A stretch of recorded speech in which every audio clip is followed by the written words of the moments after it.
Hello and welcome to another episode of Weapons and Warfare. For Straight Arrow News, I'm your host, Ryan Robertson. This week, some information about the battle against disinformation.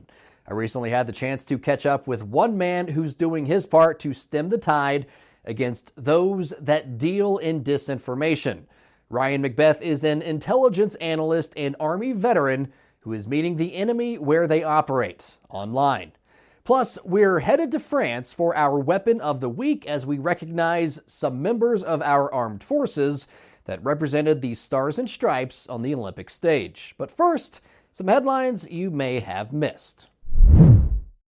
An Air Force investigation determined the crash of a CV-22B Osprey that killed 8 Air Force Special Operations Command airmen was largely caused by cracks in a metal gear and, to a lesser degree, the pilot's decision to keep flying despite multiple onboard warnings to land the aircraft.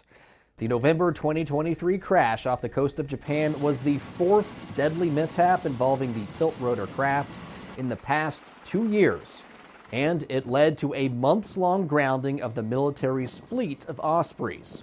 The report released by the Air Force shows investigators concluded the failure of a pinion gear in the prop rotor gearbox was in fact to blame, but they are still unsure why it failed. Investigators also pointed to onboard voice recordings indicating the pilot in command was focused on completing the crew's training exercise over what he ultimately decided were errors from a faulty detector that warns crews when gears like the pinion gear chip during flight. In March, Ospreys were cleared to return to flight status with limitations, primarily no flights without a suitable divert airfield within 30 minutes. The B-1 might be getting a bit of a glow-up. That's after crews at Edwards Air Force Base recently tested some new hardware. It's called the LAM, or the Load Adaptable Modular Pylon. In layman's terms, it's an extended pylon mounted underneath the Lancer. Built by Boeing, the pylon is designed to carry a variety of standard ordnance and emerging weapons. Read hypersonic, with no performance loss to one of the Air Force members' premier bombers. We're excited that the LAM pylon is going to be able to allow the warfighter to carry a whole new set of weapons, and those capabilities will be very important for winning future conflicts and deterring our adversaries. In a news release, the Air Force says the B-1 was chosen due to aircraft availability at Edwards, but the LAM can be modified for attachment to a variety of other aircraft if the need were to arise. Finally, for all of the talk about NATO in recent months, both here in the U.S. and abroad, it's important to remember the North Atlantic Treaty Organization isn't just a political bargaining chip. It's 32 countries working together to ensure peace among its member nations. That cooperation was recently on display in Latvia as American service members took part in a NATO exercise dubbed Paladin Strike. Coolest thing I found out so far about the exercise is just seeing how well the nations are working together to plan and execute the exercise and their mission on both sides for the battle group from Poland and Latvia. For 4 days in early August, soldiers, sailors, airmen, and Marines worked with Latvian, Canadian, Romanian, British, Polish, and Spanish counterparts on combined movements of troops and materials as well as tactical field engagements. And it all happened a little more than 120 miles from the Russian border. One of the great things about social media, everyone gets a chance to weigh in on something.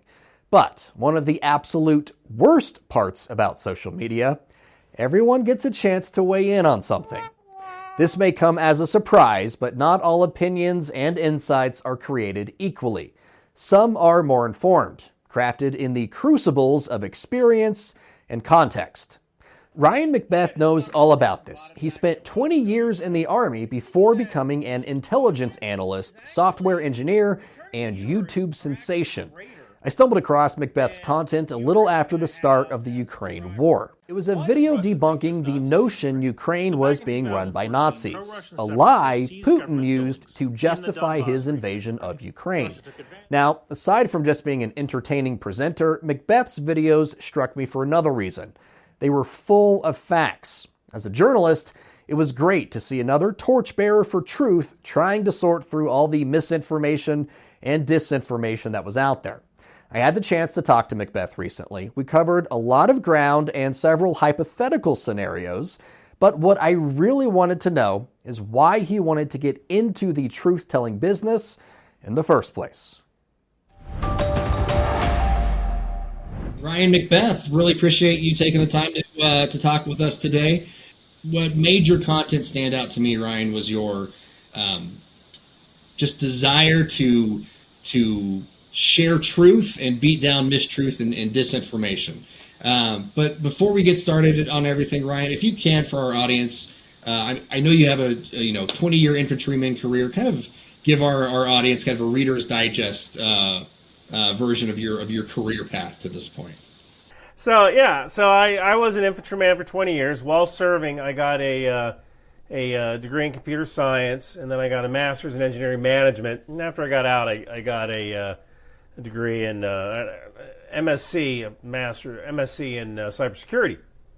And I ended up working for the government, mainly doing what's called CDS, cross-domain solutions. That's where you take stuff from an area of low trust and push it up into an area of high trust. Like if you have a drone feed, when the footage enters the camera, technically that camera isn't on a secure network. So how do you take that information and put that information onto a secure network while making sure the information flowing in doesn't have any data that could allow a system to be hacked?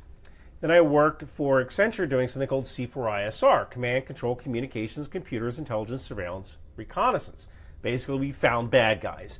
And once we found those bad guys, we'd give that information to our client, and our client would either continue surveillance or use more kinetic options to deal with the problem. So while working for Accenture, I had a YouTube channel. It was mainly about software programming, and once the war in Ukraine kicked off, I started to do a couple of videos on cybersecurity in Ukraine and some videos from my anti-tank experience. And my channel went from 5,000 followers to 100,000 followers almost overnight. When we're talking about the war in Ukraine, and that's what kind of made your social media following balloon and what's gotten you to the point now, was it the Nazis in Ukraine disinformation video? Was that the first one that kind of blew up for you?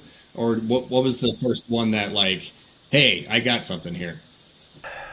I don't. So the first video that really blew up for me was a video that I did about why tank turrets pop off of their hulls.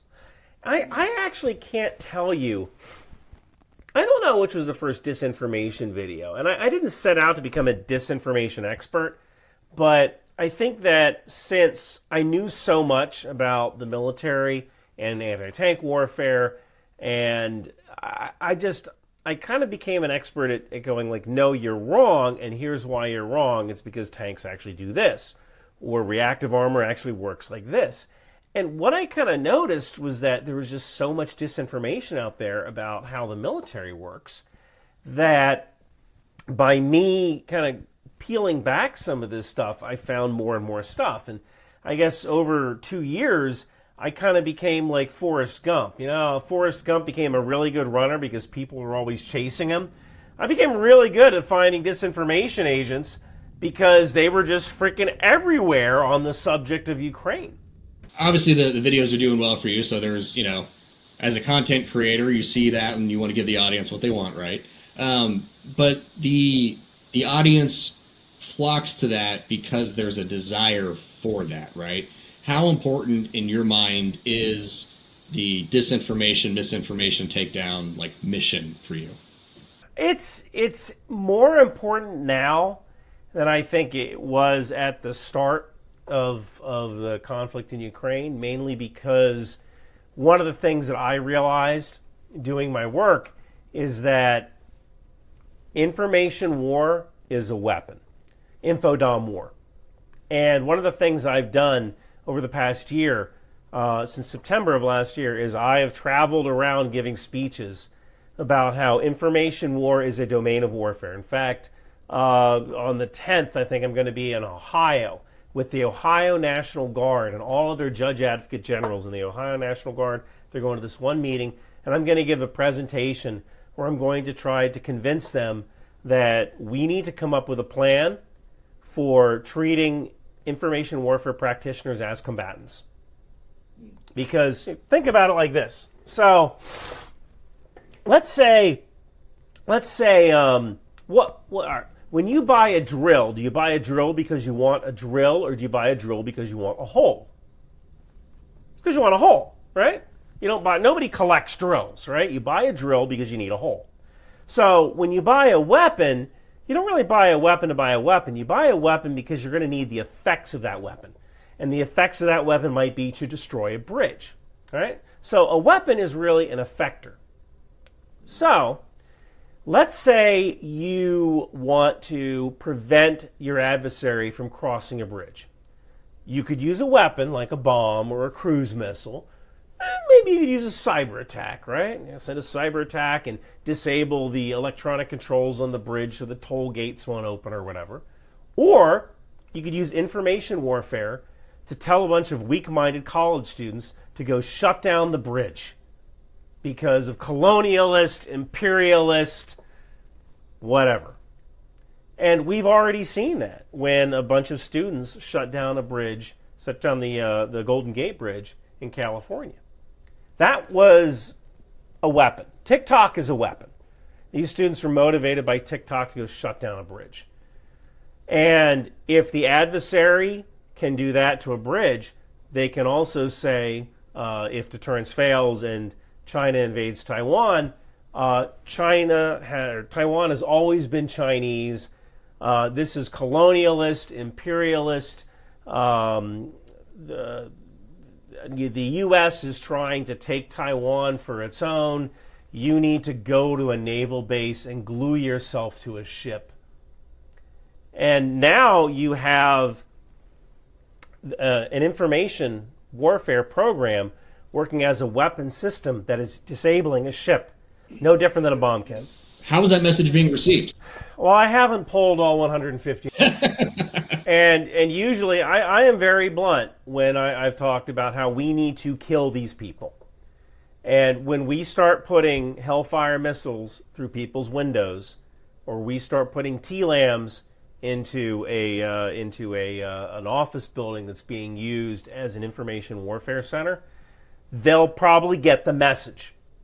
And usually when people interview me about this, and I tell them that, and I'm very blunt, we need to kill these people.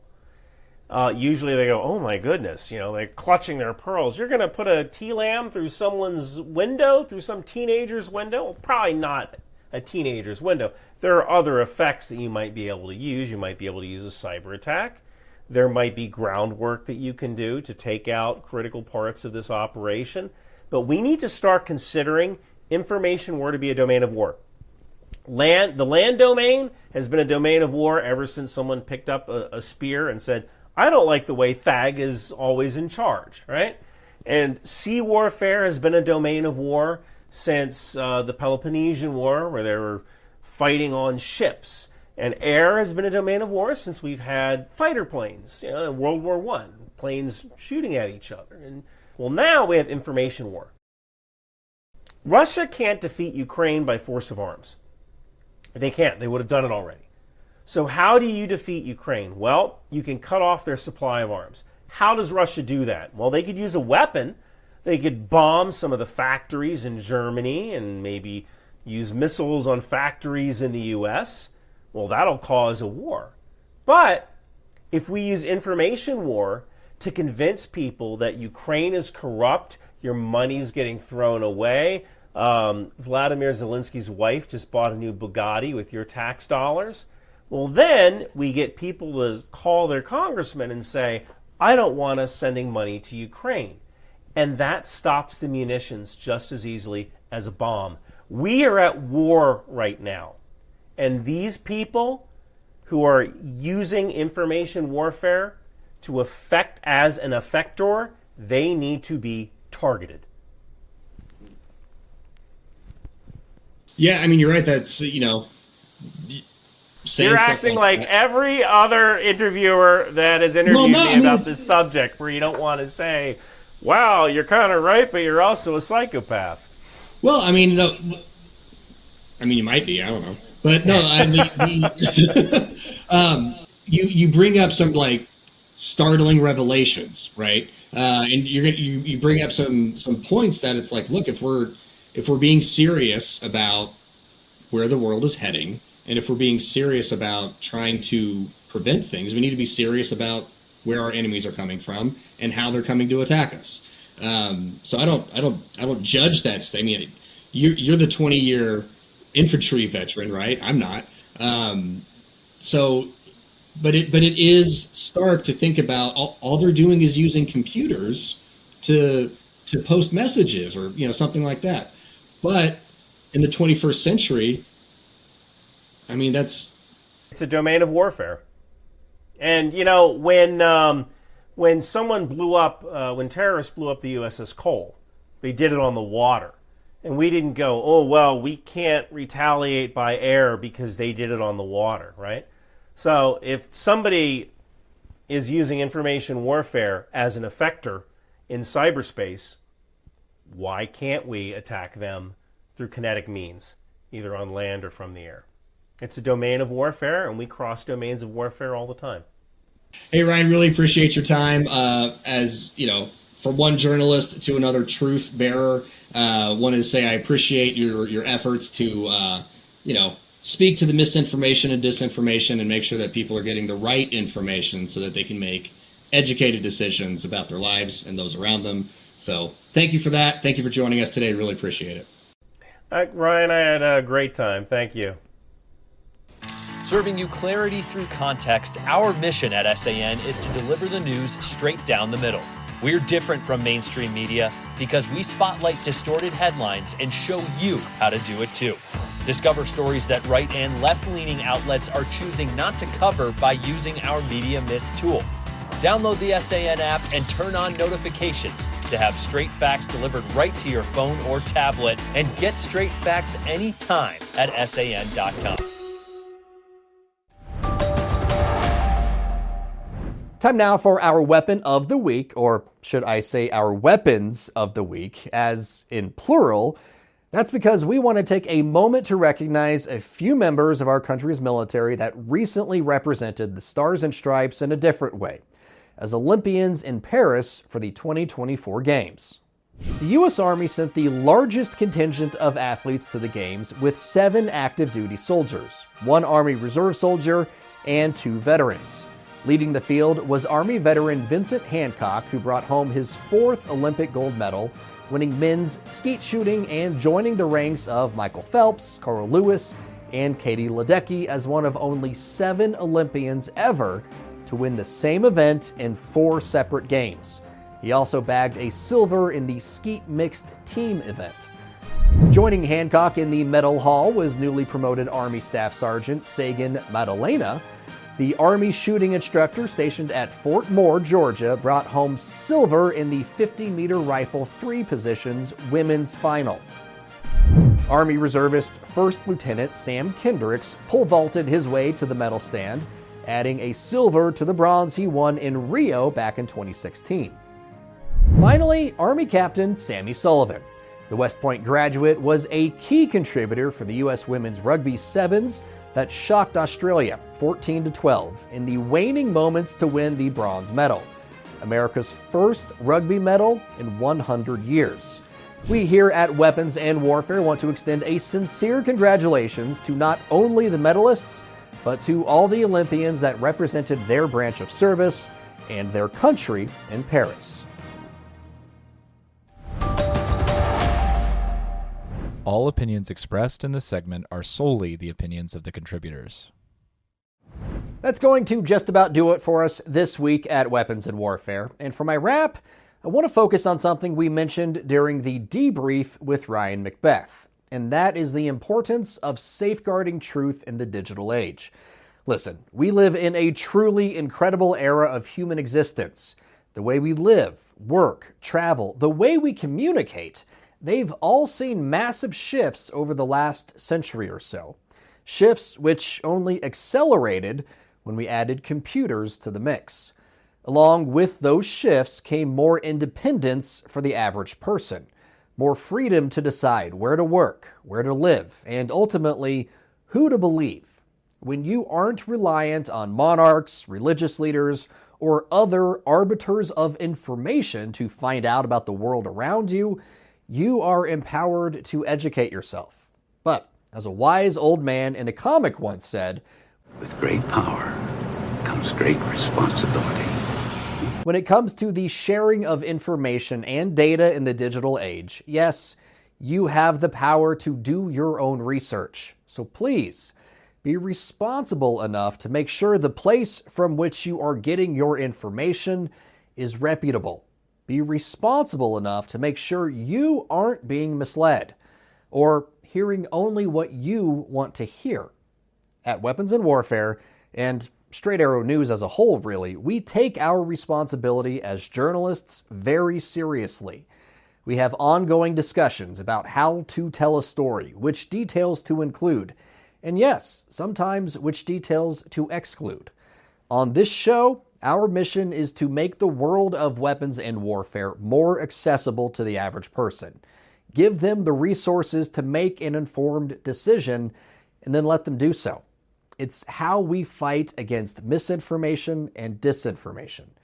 And I'm going to take it a step further and ask you for your help, because the stakes are just too high. If you like the work we're doing on Weapons and Warfare to share truth about this world, please like, subscribe, and tell your friends about us. Of course, we want more folks to see our work, but really, we want people to get the truth. As a responsible member of society, I hope you will join us in that endeavor. For senior producer Brett Baker, video editor Brian Spencer, and graphic artist Dakota Patillo, I'm Ryan Robertson for Straight Arrow News, signing off.